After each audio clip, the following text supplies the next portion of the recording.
your view and from the data you've analyzed, would you say there is a deliberate intention to control masses today? It seems that many people refuse to even discuss or deal with this concept and as a possibility. It's kind of something people refuse to even talk about. Yes, well, you know, my work focuses on the process of mass formation itself, and not so much. I will write a second book. I planned that from the beginning on propaganda and indoctrination, which means the intentional manipulation of the masses. Intentional manipulation of the masses definitely exists, and it is at work here. Like the people who are in charge of society, let's say the so-called elite, have a technological apparatus at their disposal, and also mass media through which the masses can be led and also manipulated in an efficient way, more than ever existed before in society. Mm-hmm. By the way, mass formation can never last very long if there is no manipulation through mass media. So the manipulation through mass media always has to exist. So what has to be there? Otherwise, mass formation ceases to exist after a certain time. But if mass formation, as I said, is a phenomenon of group hypnosis, and hypnosis is always induced by the voice of a leader, always, and that also is true for mass formation.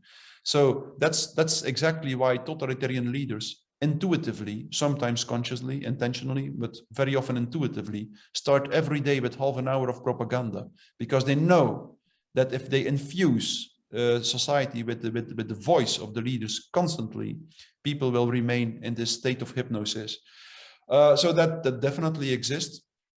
But there are two very important things. The first is that the leaders of the masses usually are under hypnosis themselves, almost always. They are also in a state of hypnosis. That's extremely important. That has been stressed by one of the major, most important scholars at the level of mass psychology in the 19th century already.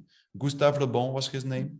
He mentioned already that there is only one real difference between a classical hypnosis and the mass formation, and it is that in a mass formation, the leaders of the masses are hypnotized themselves. They are hypnotized by their ideology. So the leaders of the masses are always people who believe fanatically and blindly in their own ideology.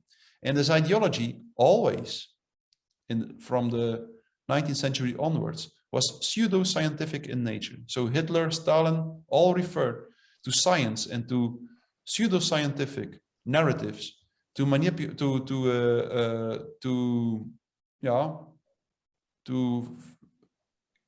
get a grip on society. So in this case, Stalin used historical materialism, the theory on the superiority order of the working class, to install, or to in his indoctrination and propaganda, Hitler referred to race theories and social Darwinism. And now I believe that the ideology that is seizing power now it's very clear. It's a technocratic ideology, an ideology which believes that society should be led by technocratic experts with through technological control, and also transhumanism, such as Harari describes it in books like Homo Deus. So that's the ideology, and the leaders of the masses usually believe blindly or hypnotized by the ideology, and also by the masses themselves, because the leaders of the ideology in one way or another are also in the grip of the masses. So it works both ways. The masses are in the grip of their leaders, but the leaders are also hypnotized by the masses. So it works in two ways. But extremely important, usually the leaders of the masses blindly believe, fanatically believe in their ideology, but they usually do not believe at all in their own narrative. So that's an extremely important distinction.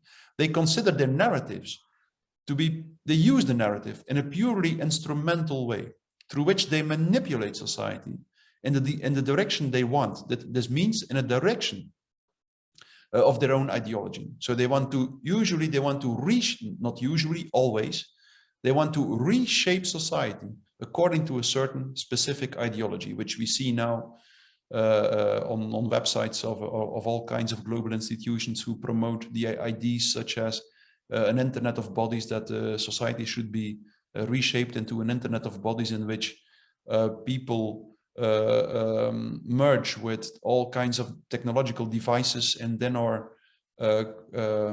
rigid or monitored through a powerful internet. So that's the dream of many of the contemporary technocratic ideologists.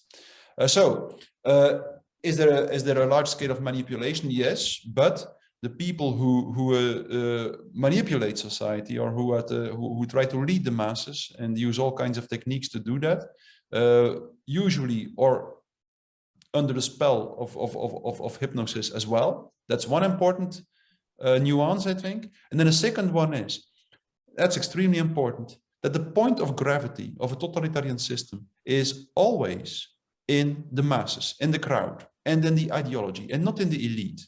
And that's a radical difference with a classical dictatorship. In a classical dictatorship, the point of gravity is situated in the dictatorial elite, in the dictatorship itself, and the dictator and his regime, which means that if you eliminate, if you liquidate a part of the dictatorship regime, then usually the dictatorship will crash. It will cease to exist. But if you eliminate a part of a totalitarian regime, then it's this part of the regime is just replaced. And it is as if nothing changed at all. And that is because the totalitarian regime is only the top stone of the pyramid of the totalitarian system. And the body of the pyramid is always the masses or the crowd, which is in the grip of this ideology or this narrative of the leader. So that's exactly why Stalin, without any problem, could eliminate 50% or even more of his Communist Party members. He did so. He eliminated one after the other. He perfectly, intuitively felt that they would just be replaced by other people and that his system would not destabilize.